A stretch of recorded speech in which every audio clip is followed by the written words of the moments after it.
Ось такий старий HDD у мене є. Об'єм 20 ГБ. Купила його нещодавно та розпакувала. Його і будемо використовувати. Це старий жорсткий диск із роз'ємом IDE.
Все, залізо встановлено.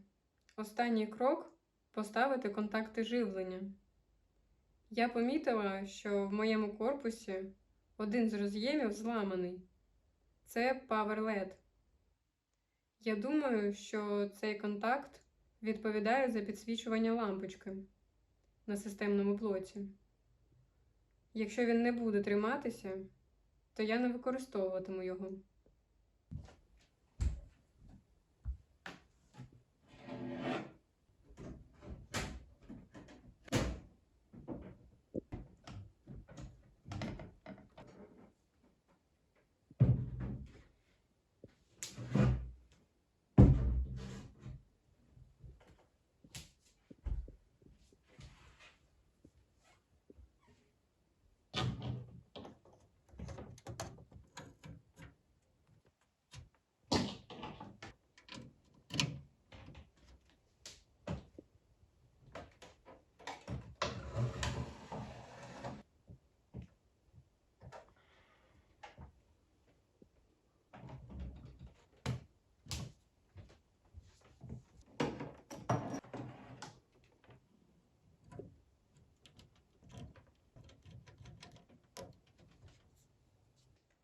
Ось таку клавіатуру та миш я підключила. Розпакування я вам показувала у минулому відео. Ось такі колонки я використовуватиму.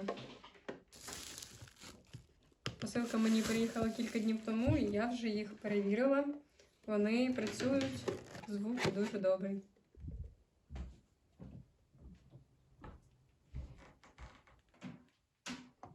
В блоці живлення є роз'єм для живлення монітора. Це дуже добрий метод з підключення з минулого.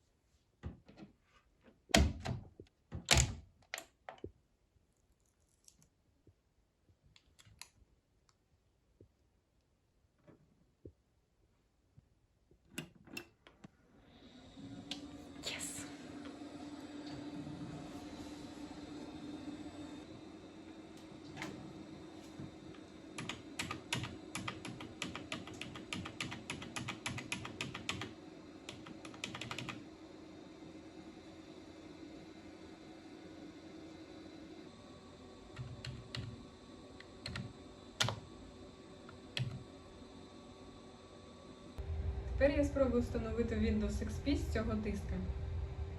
Але для початку виправлю помилки. VGA я маю вставляти не в материнську плату, а в графічну плату. Ой, сюди не вміщається. На щастя, я маю запасний перехідник, а також я використовувала другий кабель IDE для підключення HDD. Тому що, використовуючи один кабель IDE, працює або HDD, або CD-ROM.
Раніше я вам говорила, що зберу ретро-ПК і спробую встановити на ньому Windows 98. Але, почитавши ваші коментарі, я зрозуміла, що мій комп'ютер з початку 2000-х років занадто потужний, і стару систему встановити на нього буде дуже важко.